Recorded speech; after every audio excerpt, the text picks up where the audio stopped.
Debbie, you do so much and oh, blah, blah, blah, blah. And I'm like, that is not a badge of honor that I wear. Because I can does not mean I should be. So call me out on times when I'm doing too much for everybody else, and let some people carry their own weight as well. When was the last time that I experienced it?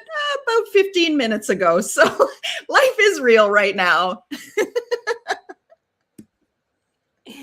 Oh my gosh, Debbie, isn't that interesting how we all probably can relate to this so deeply? There's certain times in our life that we need this more than ever to be strong. But I think sometimes, like you said, are we wearing it as a badge of honor, or is it actually deterring us or doing something that's not helping us really live our best lives? And so I thought that, when we decided on this topic, I was like, oh my gosh, I can relate to this one very, very deeply. And I can tell you that some of my naps would tell you that I can relate to it very deeply. Because I sometimes just need that afternoon. I was like exhausted, right? This topic is really important because I think we're going to really dive into why we feel sometimes that we need to be the strong one. And this is going to be a really interesting conversation for all of us. And like Debbie said, probably a very vulnerable conversation in many ways. Totally, totally. I think it's very apparent in my recent years of experience that being strong, trying to be the strong one, really ended up being my detriment. It took me to a place in my life where I couldn't be strong anymore. For the first time in my life, it was really scary. And I know both of you have experienced that as well. And Lonnie, thanks for joining us from Hawaii. Wish I was there surfing the waves, even though I don't know how to surf. But I definitely identify with both of what you're saying. So drop a heart, or maybe one of those emojis with muscle in the comments if you've ever been the strong one, and tell us one word that describes how you're feeling today. Are you looking forward to this conversation? Are you a little scared about what we might say? Are you feeling maybe a little bit like you might feel guilty or might have to change what you're doing? Because that's scary. Change is scary. So thank you guys for watching and listening and chiming along with us. The anchor quote for today is, I'm tired of being strong all the time. When you hear those words, what immediately comes to mind? Who is the strong one in your life? Do you have that strong person, or have you always been that person? I know for me, I can look back and think about both my parents being strong at different times. But I will tell you that the person that I feel like I got my strength from and who I modeled myself after, good or bad, or nothing's really bad, but the things that came through that were helping me in life and the things that came through that were not so helpful, I modeled myself after my mom. So Mom, thank you for being such a strong woman, because you really did leave that legacy. You set that example for me. And not only did you run a business on your own when we were growing up, being married, and then transferring that energy into being a single woman, divorced for the first time after about 20 years of marriage. I saw you rise up to the occasion. So for me, my mom is the one who was the strong one. And how about you, Debbie? That's such an interesting question. When you first asked it, I was like, oh, who do I have to lean on? And honestly, didn't love the answer. I didn't love the answer that I heard myself say. Because part of it is listening for the truth, right? And so part of my BS story is that I have to be the strong one for everybody. And so when you asked that, I was like, well, no, everybody depends on me, but I'm sure that's not true. So I want to reevaluate that. But when you shared about your mom, I was like, wow, I have had so many strong women modeling what it looks like to be a stay-at-home mom, what it looks like to be a pillar of a community, what it looks like to be a working mom, what it looks like to kind of choose your life and do it all. And maybe they made it look too easy. And then I adapted that as like, well, that's just how it has to be. So thank you for this conversation. I'm seeing a little bit of patterns erupt from this already in just these two questions. Where did I learn to be the strong one? I always thought it was like I just had to. It's my survival mechanism. I had to. But what if there was other things and other people and other influences that helped me see it as the good thing in life, not just because I had to? Love it. That How is about you, Nicole? Yeah, that was so good, Debbie. I can relate a lot to what you said, Debbie, on this too. When I first saw that question too, I don't think I loved the answer for myself either, because I have felt for quite some time that I have to be the strong one. And, looking back, I think, when I was younger, my parents for sure were. Like, I would just go to them for the answers. I would just, like, I didn't even think of it. I was like, I think we take for granted every decision our parents make, like all the things that they had to do until you become a parent. You kind of take for granted, right? And so I would just be like, what do you think? What should we do? Can you solve this problem? Like, especially like dance competitions. I forgot my dance outfit somewhere. My mom's running back like on the freeway trying to get all my things, right? Like all these, I think they were my problem solvers. They were the people that, came to my rescue lots of times. And then I think, when I got married and I had my own children, and then I started to think, okay, well, I need to be strong for them. And what does that look like? But I think, again, when my marriage dissolved, I actually didn't I didn't feel like I could turn to a lot of people. I felt like I had to do it myself. And there was something in me that just said, like I had to prove to myself that I could do this, that I could. And I think it was probably something that an armor that I put on, like I've got to be the strong one.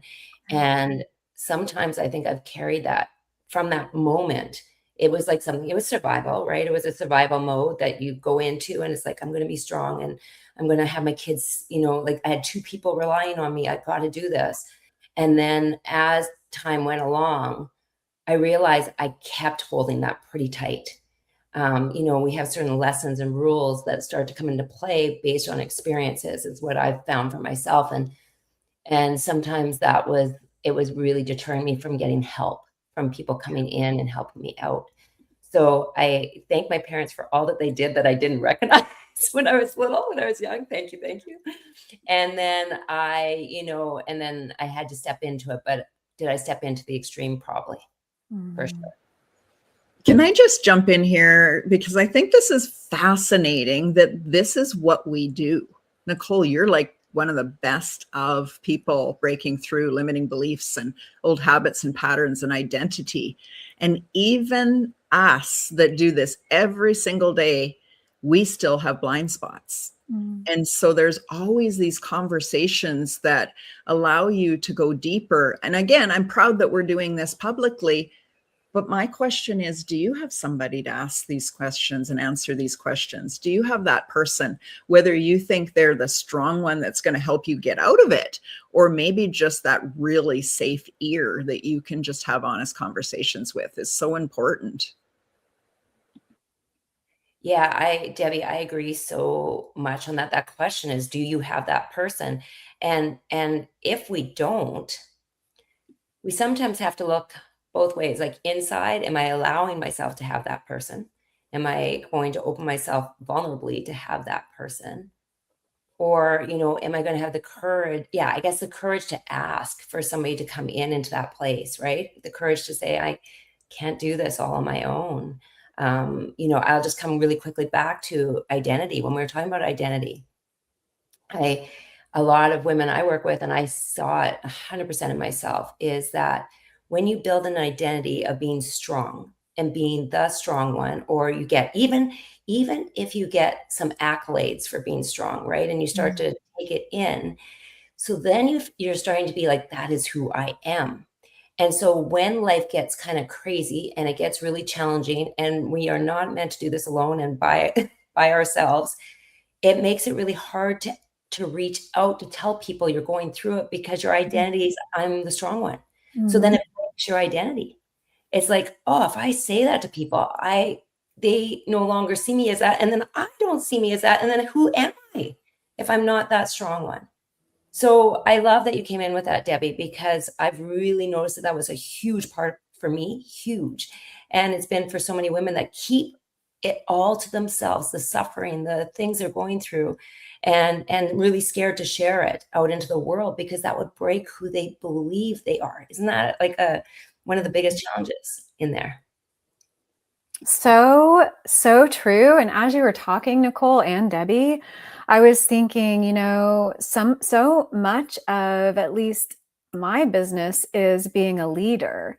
And when you're a leader and people are looking to you for advice or wisdom or strength, you have to be strong. There's no really other option. But I will say this, when you are leading and you're leading with your heart and you're leading with vulnerability and you're being honest about who you are and how you're showing up. And maybe this day that you're having to lead, you're like, you know what? I'm out of energy, guys.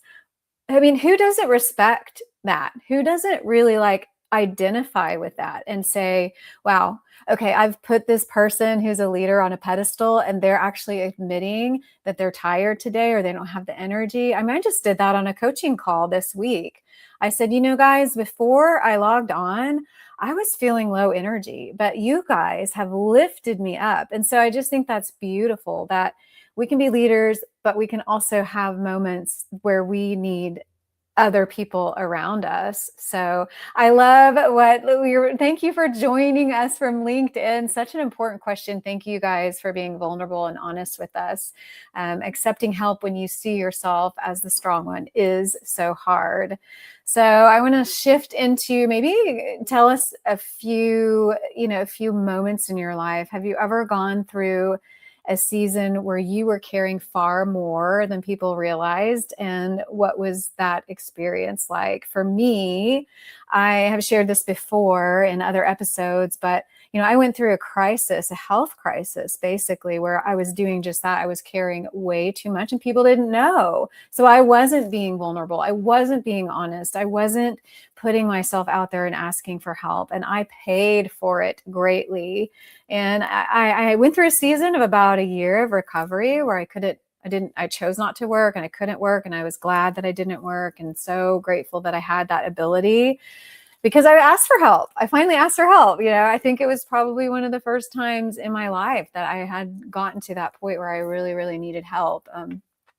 But when that season, I was coming out of it and I had learned yoga and gotten certified and done all of these things to heal myself, right? But I was thinking about this, pretty deeply one day, and I decided to do a post on Instagram. I have it pinned on my Instagram account. It's loriyoga.life if you guys want to go look. But I did some research and I thought about the fact of being resilient, right? So the Merriam-Webster dictionary defines resilience as, number one, the capability of a strained body to recover its size and shape after deformation caused especially by compressive stress, and an ability to recover from or adjust easily to misfortune or change. And it said in physics, resilience is quite literally the ability to absorb energy, such as from a blow, and release that energy to spring back into the original shape. So when I found that, I was like, I don't know if I want to be proud of that ability to just absorb that trauma and be able to bounce back, because obviously too much of that is too much of that. So I would love to know, Debbie, was there ever a season in your life when you were taking on too much and nobody knew it? Boy, oh boy, my answer just seems to be a pattern here, but yes, a lot. Many, many seasons. I was the person that at 10 years old was cooking and cleaning for silage crews. And, I was 10 and I was driving, 15 minutes to town to get groceries because I needed to. So did people know it? Yeah. But they'd also seen that I was doing it. So I learned at a very young age not to ask for help, just to step up and do what was expected. And then when I had my twins, like that was a really, really hard time. I was going to nursing school. I had to quit nursing school because they feel like I lost a child. And then they found out I still had two more. So I needed to really protect these these babies, so that I could have these children. And then what would that look like? I needed to go back to school as soon as possible, or I would have to start all over.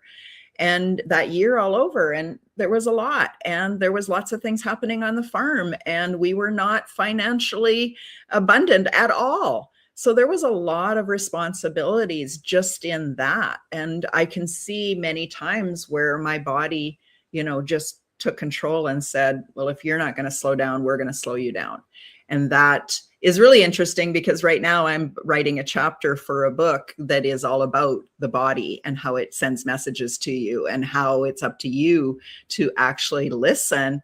But I think the other thing that we often forget is that when we're spending energy all the time, giving, doing, we're spending our energy. So how are we actually sourcing our energy back? How are we receiving? Not just receiving, hugs and kisses and love and support, but how are we receiving the energy that's available for us?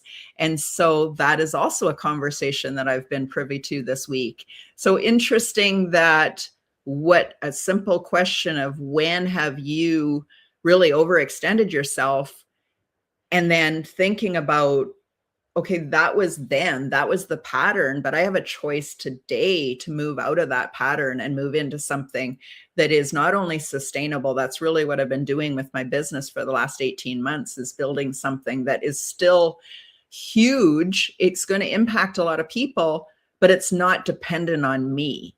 And that's really what I've been led to for the last, couple years here, is that Debbie isn't a solo anymore.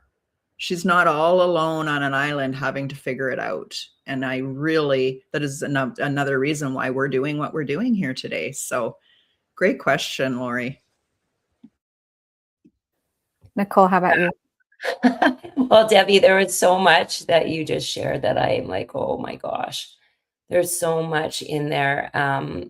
For me, I realized that when I was in a marriage, it was always a team. And so you'd be able to divide things up, and you'd have somebody, or just like on the most, like on things that you were worried about, you had another ear to talk to you, and you had somebody to say, hey, do you believe this? Is this okay? What should we do? Like, what should we do? Not what should I do? And then, when the marriage ended, I had so many what should I do moments, like so many what should I do moments. I remember being in bed and just like tears streaming down my face, because I was like, I don't know. I don't know. Like I had so many I don't know moments. And so I think, though, what was interesting about me on this is that because I had talked about this before, I really outsourced my knowledge or my trust to other people. Like I would ask everybody else what they thought was right. And so then when I actually had to come in and do this and be the strong one, I didn't have a lot of trust. Like I really didn't. I was like, I don't know. I said, I don't know, probably like every day, many times a day. I don't know. Right. But that wasn't necessarily the truth. I did know if I actually slowed down and I started to do the things, that if I started to connect to myself, and that's when I really realized like I needed to start to connect to me, because I had been connecting to everybody else. So I was like, okay, how can I learn me? Like to trust me, to understand me, and all of that. And it came from like asking me really hard questions, and then taking action on things that scared me, but actually did it. Like I'd actually go do it. And even if it didn't turn out, I'm like, okay, I made a decision. I at least made a decision. So, I think that was the time of being on my own has been one of the most challenging times for sure, but also where I grew, because then I also realized, after all the times of I don't knows, that I did have to bring in the troops. I did have to bring in people to help me, because we can only see what we can see through the lens of what we've learned. I think that's like, you see through this lens, and that is it. And I needed people to come in and say, hey, we see something different. We see this, we see that. you can do this. And I'm like, oh my gosh, you're so right. You're so right. Because I couldn't see it. I actually couldn't see it. And so I will tell you that even these two women here on here for me have helped me see things that I can't see. You know, incredible people, women in my life that have been like, you're still living in a story that, you know, isn't necessarily true anymore. So asking for help became a brave move on my part, because I was like, oh, I've got to get strong and be on my own, but oh no, I don't. At the same time, I got to ask for help. I was like, how do I balance both of these things, right? And it is a balance. To me, it is a balance of learning yourself, but also not being so independent that you can't be interdependent. You can't be in a relationship where you actually are like, I trust you too. I trust your feelings. I'm going to move with you. And that's what I've been trying to learn as I go along, because that's a vulnerable place to be, especially when you've been in a place where you got hurt. So then you're like, I've got to be strong and I've got to be all this, but you don't get very far on your own. They say that all the time, right? You know, what is it? If you want to move fast, go on your own. But if you want to go really far, go together. I think that's what it is, but something similar to that. I don't know if I got it right, but you know, I think we need people so badly. I wanted to come in because one of the questions on here, and I thought this was really good. It said, it's hard to be vulnerable though, as a leader. How do you balance that? And I want to come back to that because I think we were talking about that a little bit before this, but I agree. As a coach, this was very hard for me because I was like, oh, I'm supposed to be knowing all of this stuff and how you're doing life and all of these kind of things. And I'm like, how can I be vulnerable and share that I don't know all the things, right? And so I used to think I had to do it from that place. And then when I started to realize that, oh my gosh, that is not how I connect with my clients and everything, because they would, if they thought that I knew it all, then it was very hard for them to do the things that were challenging and all that. But when I started to share the things that were hard for me, and then this is how I kind of moved through it, or how I am moving through it, they were like, oh, I get it. I get it. We don't have to stay here, but here's a way through. Like we can open up. And when I was vulnerable, they were able to be totally vulnerable and being able to share. And I think that was the most, like, that's what I've learned along the way of that, is not coaching from here, but right beside you. Like, this is what I've done. And this is what I know has worked. And we can try it together. Right. Because I'm going to make mistakes too.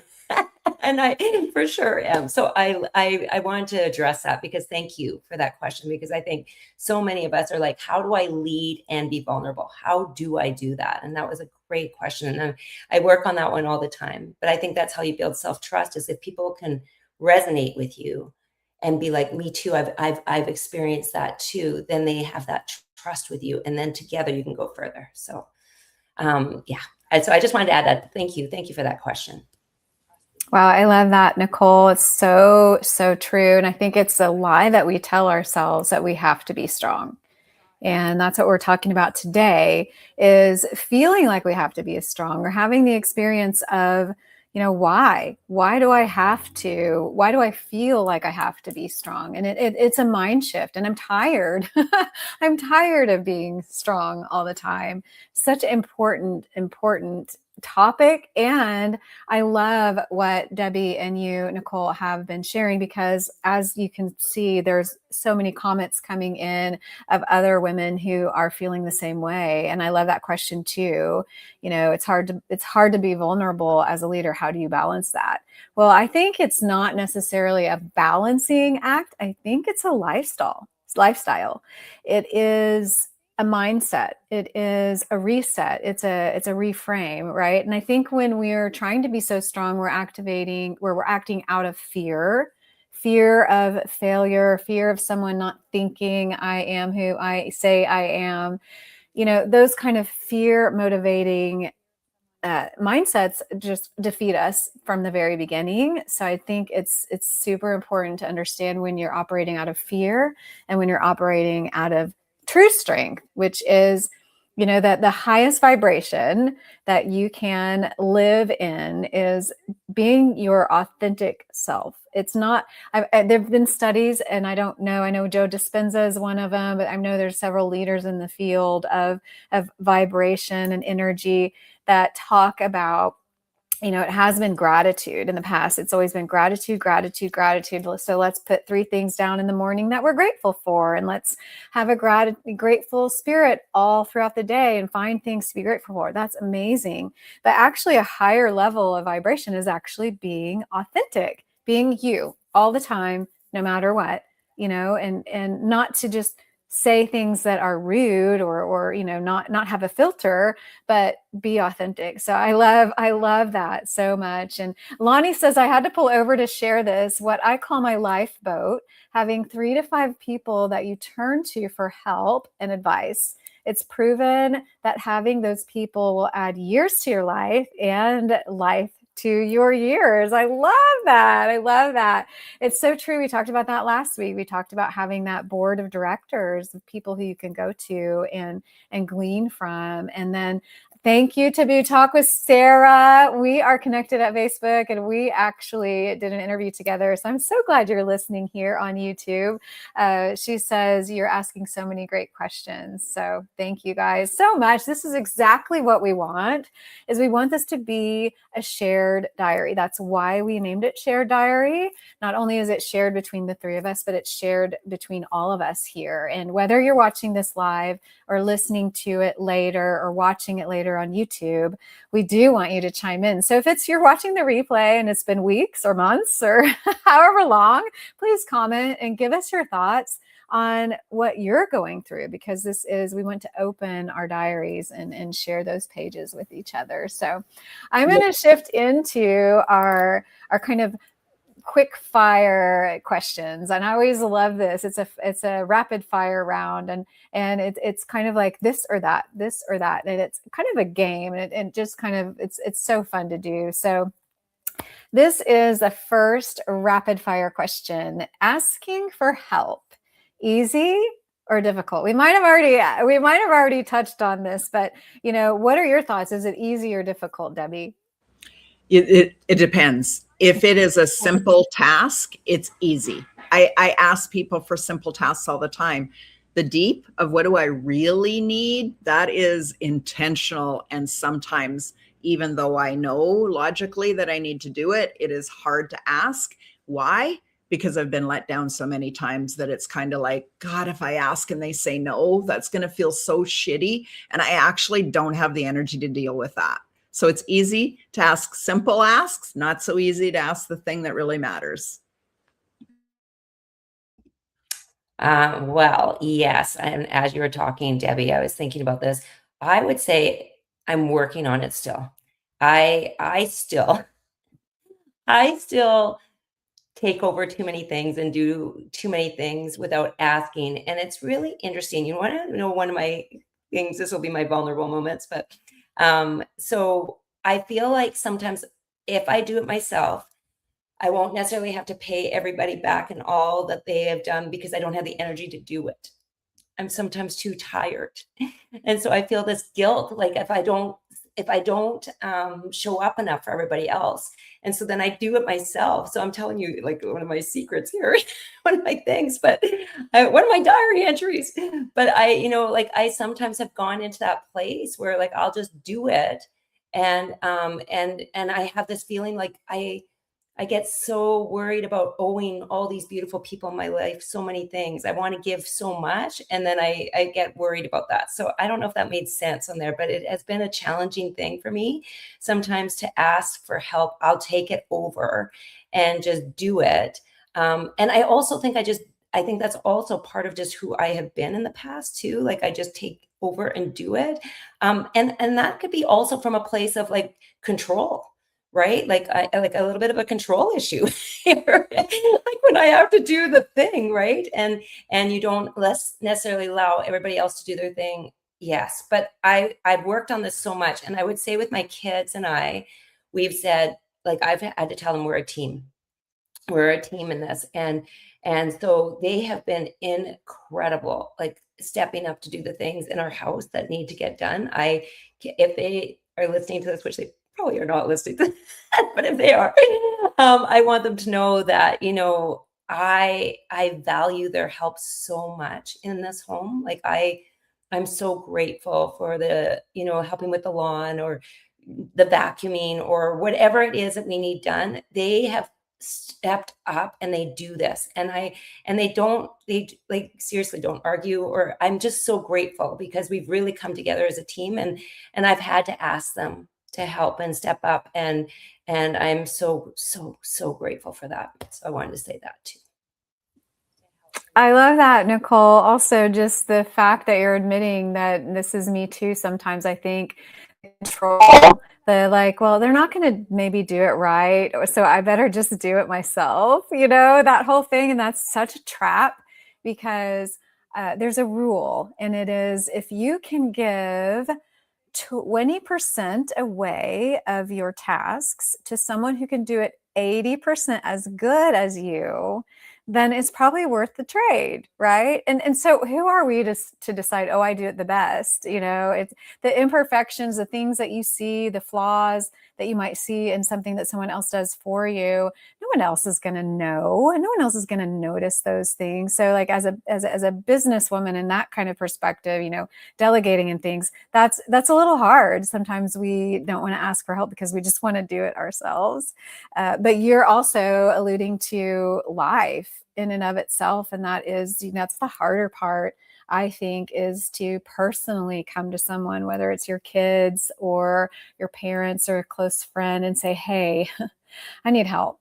And for me, it's very difficult, having grown up as kind of a strong person and learning to be so independent and not really, you know, want help from someone else because I got to do it all myself, or I got to prove myself somehow. So for me, it's historically been difficult. But I will say, I did learn when I was down, like all the way down, and I did ask for help, I learned that people actually want you to ask, because they want to help, but they don't know how to help, right? They don't know what would actually be helpful. One of the things that a friend of mine told me, I think it was after her parent passed away, and one of the things that she said was the hardest thing is that, you know, you do get all this attention at first, but the question people say is, what do you need? And sometimes as a person going through something, you really don't know what you need. So I will say, I did learn through that experience and my own experience, is when you are asking, ask for specifics. You know, I say, hey, like, I haven't taken a shower in 5 days. Could you just like come over and watch my children so I can jump in the shower? You know what I mean? Like, help each other out, ask to be specific needs, and you'll be surprised who, you know, comes to the surface and who comes to your aid. So such great feedback. Thank you guys for answering this question. And Alicia at LinkedIn says, being vulnerable is the best way to show who you really are and help people to do it as well. Real people connect with real people. Perfect. Exactly what we're talking about today, Alicia. Okay, we're going to shift over to the next rapid fire question. This one's going to be fun. The question is, cry alone or cry with someone? I feel like that's a big one, right? Can you cry with someone? Can you actually shed tears with someone? That's a hard thing to do. And talk about being vulnerable and who we are, you know, completely who we are, and you know, showing our actual weakness is, you know, what do you guys think about when you think about back, you know, through some times that you've gone through? Do you prefer to get quiet by yourself? And nothing wrong with that, but do you prefer to get quiet by yourself and cry, or do you want someone to kind of cry with you? What do you think, Debbie? Are you going to say both? No, I'm not going to say both. I'm going to add choice C, is that I couldn't cry. For years, it didn't matter how hard it built up and I wanted to, there was nothing. And it's so, now that I know about energy and blockages and stuff like that, I understand it. And just last week at the Edge event with 50 huge entrepreneurs, I cried my eyes out. So which one felt uncomfortable? Both of them, thank you very much. But I have to say that the not being able to cry was absolutely trapping me in other ways as well. And so that's a whole other story for another day. But I don't prefer either one of them. And that's probably why it's such a release when it actually happens. Debbie, thank you for that. That was something I learned new about you today, about that not being able to. Isn't that like a third part on there, not even being able to cry? Yeah, wow. Thank you for that today. Well, I am a crier. I am a crier. The commercials, I'm even crying. Like, oh my gosh, I cry at so many things, like so much. My kids are like, oh my gosh, you're crying again. And I do. I feel things so deeply. Like, I really feel them so deeply that I can't even control the tears. Like, they just flow out of me. And so I don't think I choose to cry with people. I think it just happens. And they're like, great, what do we do with her now? But I honestly, I do. I'm a crier. I really am. But I will tell you this. So I was in a coaching group years ago, and we went out into this, it was kind of an open area, but it was a little bit secluded into trees and different things. And they would put a person up on a rock, and then they would ask you certain questions about your life. And it was a lot. I unloaded a lot. And I remember crying so hard, and they were having us kind of yell things out and everything. And I remember this sweet couple was walking by on the path. I think they were like, what is happening here? What is this girl screaming on this rock?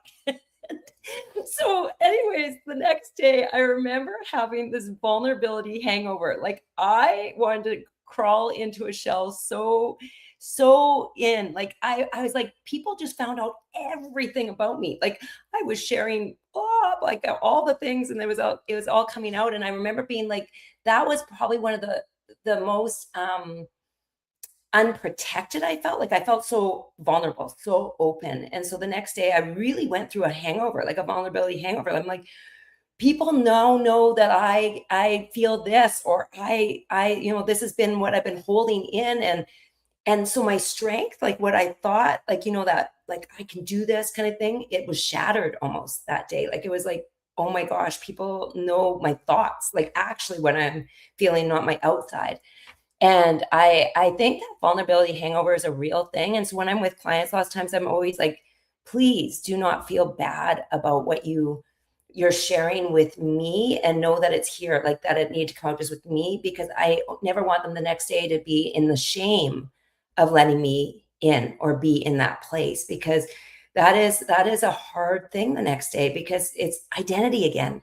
I was strong, and now you know everything about me, and now I feel weak. Like, I feel too open. I feel vulnerable.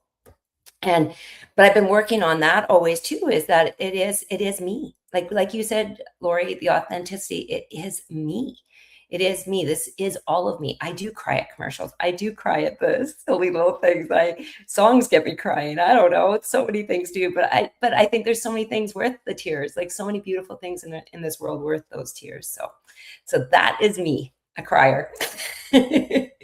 Love it. I love how you said it's worth the tears. It's worth it, right? Because life is beautiful. Life is sad. Life is wonderful.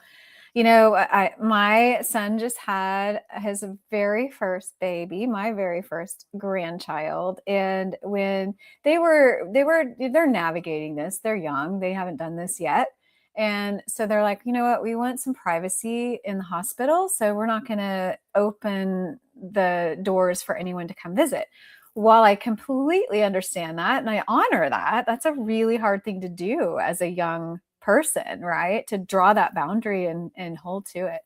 He called me, and he FaceTimed me from the hospital. It was him and his partner, and just their faces were just beaming. And I was like, oh my gosh, the first time I saw the image of him and her at the hospital in the gown, like tears, just tears. And then my throat just like squeezed up so I could barely talk because I was like, I couldn't breathe. And it was so exciting. So you're so right. There's so many ways to share those tears with the world. And it's a bodily function, right? If we don't, sometimes, Debbie, to your point, when you don't cry, you don't release, then you're binding up that energy, that sadness, whatever it is inside of you. And we all know what happens when that happens is it comes out sideways. It comes out some other way that's not healthy. So I love, Nicole, that you just say, hey, I'm a crier. I'm a crier.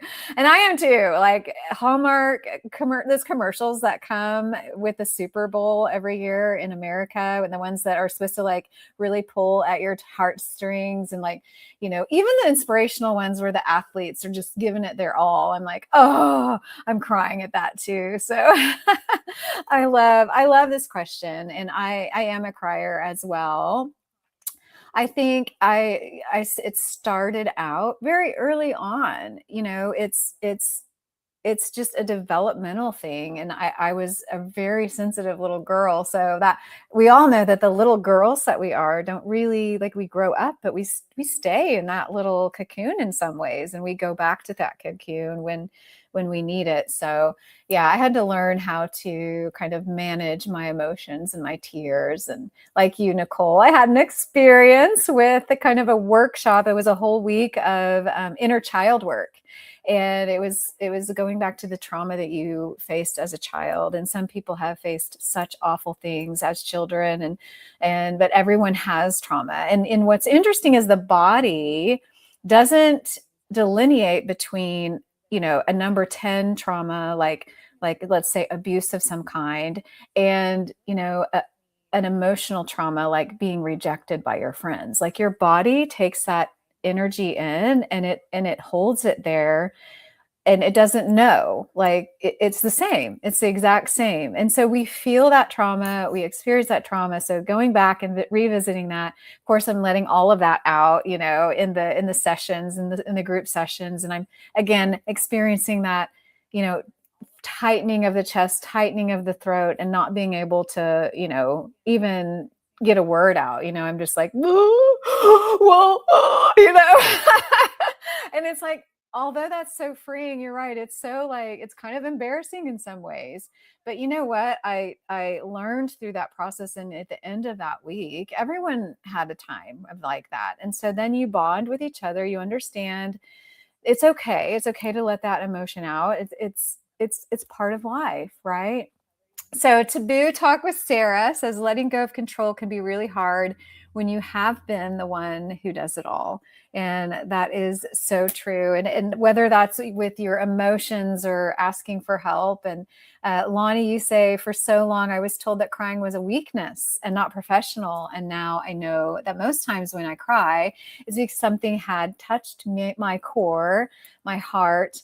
And she says, Nicole, I know I have a sister to cry with, even at commercials. I love that. I love that so much. Thank you, Lonnie. And thank you, Debbie and Nicole, for visiting this topic. I think it's so important, especially as women, because we are a little bit more emotional in some ways than men. So, all right, the next question is, what's harder, saying I need help or saying no?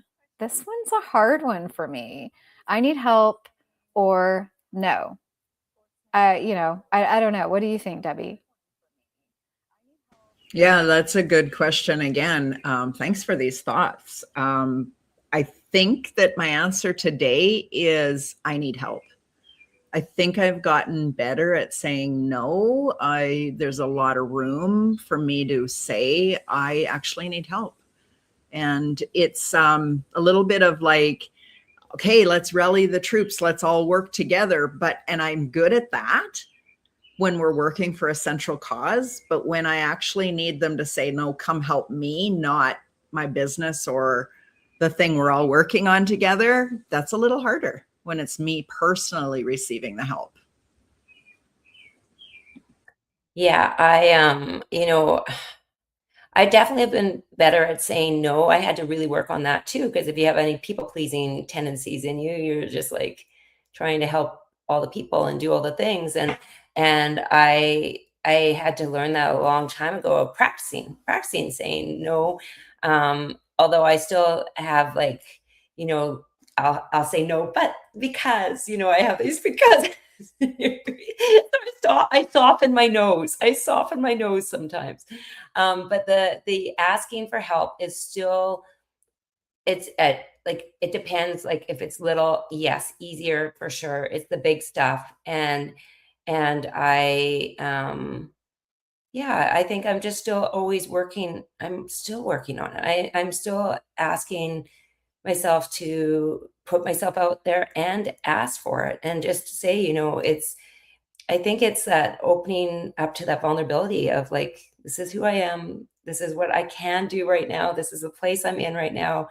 Can you help me? And not having to know it all or to have it all figured out or any of those things. I think we put so much pressure on ourselves to do that. And I'm not even always, I was trying to think when we were doing this, trying to go back to where this always comes from, this strength that women have to hold on to. And I think sometimes, I'm not even sure where it all comes from. I think sometimes it's programming, like things that we've had over the years of like, be the strong one, do the thing that you need to do for your family, do the thing you need to do for everybody else, nurture everyone and everything. And or maybe it was from like, if you were one of those kids that, I think this happens in firstborn sometimes, that you're the first to do all the things, and then they go, "You got it. You're doing it. You can do it. You got this. You're the strong one. You can do it."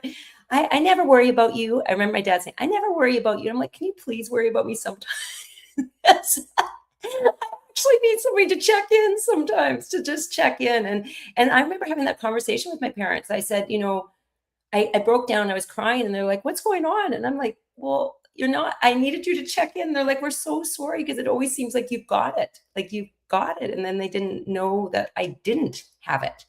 And so I had to like start to learn to ask for that because I think it was part of my personality to have it, to just do it. Right. And then I think that also sat in there as a compliment almost, right? That you've got this.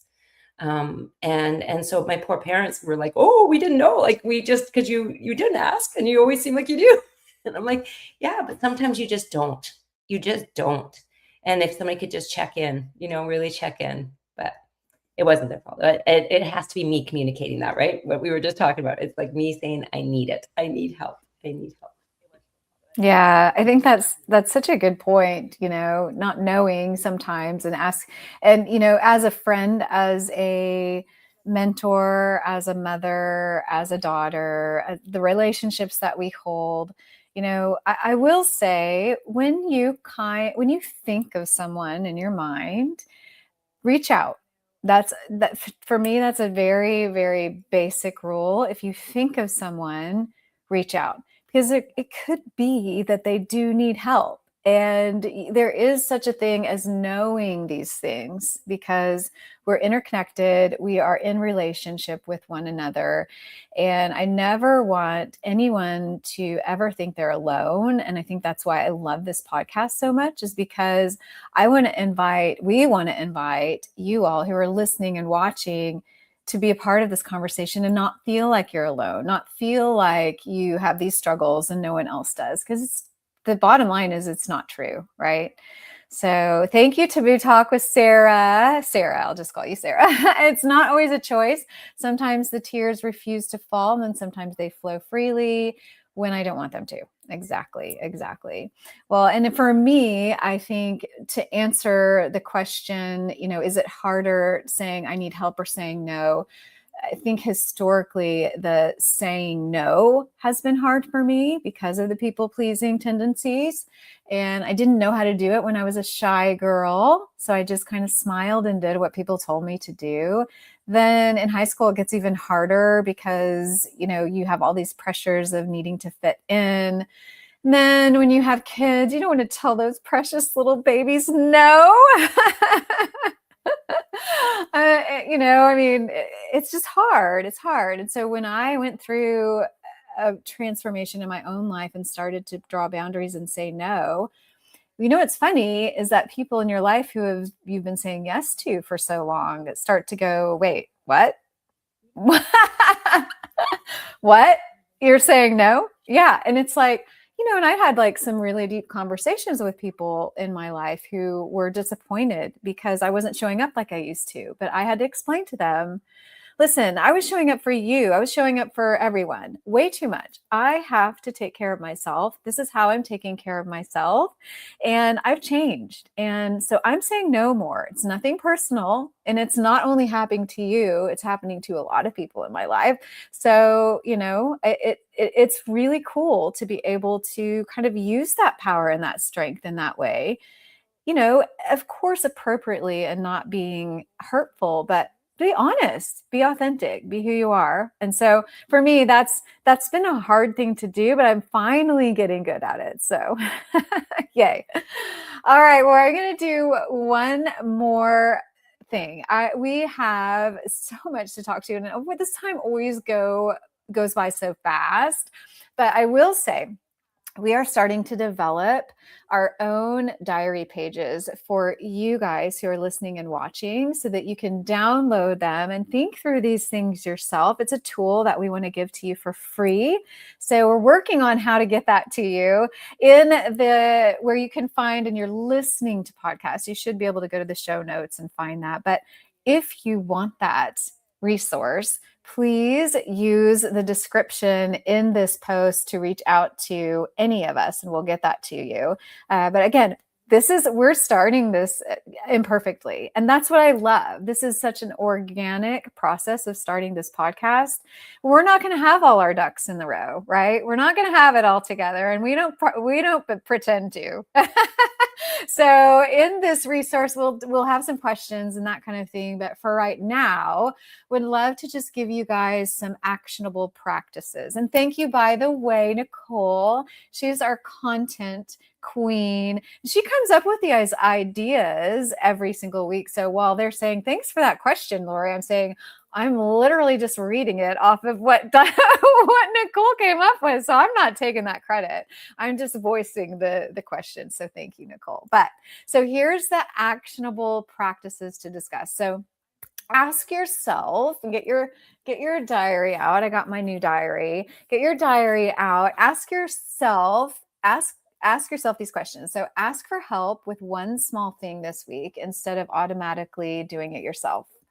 That's one suggestion. Practice replacing "I'm fine" with an honest answer when someone you trust asks how you're doing. Make a not mine to carry list. Write down worries and responsibilities that don't actually belong to you. So just brain dump those out on the page. And then schedule at least 1 hour this week for intentional rest without feeling the need to earn it. So I love those suggestions. Thank you, Nicole, for being our go-to with all of those wonderful suggestions. And again, if you want this resource, you can go listen where you listen and find it in the show notes. And if you're watching it on YouTube or Facebook, go ahead and just comment. Let's see. You should comment diary. If you comment diary, then we'll send you our diary pages to work on yourself this week until next time. So I just want to open diary. There you go. I just want to open it up for our last part, which is always the ending of our show. And that is, we ask each other, what would you change? I'm sorry, not what would change. If you wrote one sentence at the bottom of today's diary entry, what we've been discussing today, if you could summarize what we've been discussing, what would it say? Would it say, I need to be stronger? Would it say, I need to shed some tears? Would it say, I need to ask for help? What would your diary entry say? I would love to hear that from you, Debbie. Yeah, I think that what comes for me is I have learned a lot about myself today. That's my diary entry for today. All right.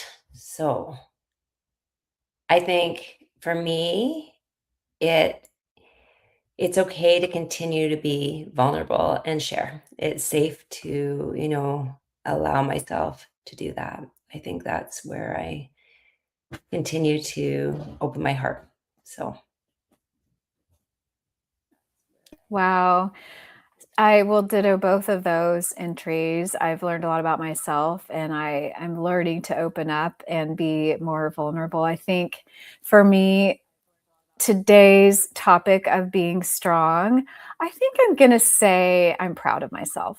And I hope that you guys are proud of yourself in some way, because it's important to recognize, it's important to think about where you can go, but it's also important to recognize where you have been and where you are now. So I feel like I've made some progress that I'm proud of. And I hope that you guys are proud of yourselves too. So thank you guys so much for being here with us on the Shared Diary and for chiming in. I see your comment, Alicia Diary, and we will get that to you somewhere, somehow. We're all on LinkedIn. So if you want to find us, search us by our names and reach out. We're happy to answer that and get that to you. And thank you again, Debbie and Nicole, for being such wonderful co-hosts. We're all co-hosts here. I'm not the host, I'm the co-host, just like you guys are. So I love that we're sharing our diaries. I love that we're sharing our lives. And I love that we're sharing it with all of you. I am going to jump in here because there's a couple things that we can do in StreamYard that I thought was fun. And one was polls. And so I'm going to put a poll up here and I'm going to see what it looks like from your end. So let's just go in. Okay, there it popped in on the side. So we can do this live during our show, asking questions, and then you guys can answer them and they come back to us. So let us know if we love that. And then I stop the poll and then it's going to say, okay, this many people asked. But then we can also have multiple different questions throughout. And I think this is a really fun way because, Lori, what you said, I think is fascinating is that we've actually gone back in time. We aren't just doing a podcast, we're doing a talk show. And that is a different format. Remember back in the day when you used to phone in on the radio and you'd go like, I want to talk about that. Well, we don't have that radio, but we do watch, listen, and we want you to connect with us in real life, right? Like we get messages after the show and that matters so much to us. So let's keep having these conversations. And thank you so much, Lori, for just letting me just pop in there and do that. Absolutely.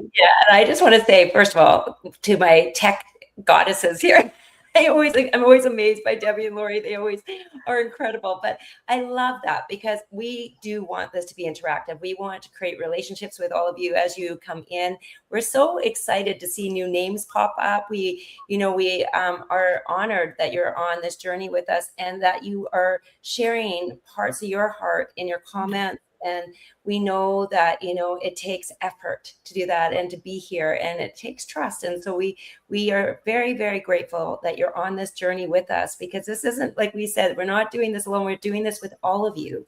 And we're bringing topics that, we hope you can relate to as well. And please also share if you ever have topics that you're really excited or something's, burning in your pocket and you're just like, we talk about this when the girls are together and when we have drinks or we're out somewhere or we're on our walks, we're always like, can you believe this? Or this is, how do you deal with this? And we want to have these conversations because those are our real life conversations. This is how we want to interact with you and build a community around this, the Shared Diary community. So we're very grateful for every new person that's here today, grateful for every person who's been with us along the way. Thank you so much. We're just getting started. And we can't wait for you to be on this journey with us. Your comments matter so much. We see you. Ah, what an amazing way to end our podcast today. Thank you, Debbie. Thank you, Nicole. And that's what I love about us is that we're not afraid to be like, well, I'm sorry, time's up, but we're going to keep going. we have a few more things to say. So I love that about us. And it is a shared experience. So thank you so much, Nicole, for bringing that up to the surface. Thank you, Alicia, Lonnie, Sarah, everyone else who joined us today live. And please join us every Friday, 2 p.m. Eastern, here where you're watching. And we would love to see your comments because it's important to us, just like Debbie and Nicole have both expressed. So this has been the Shared Diary, because life is better when the diary is open.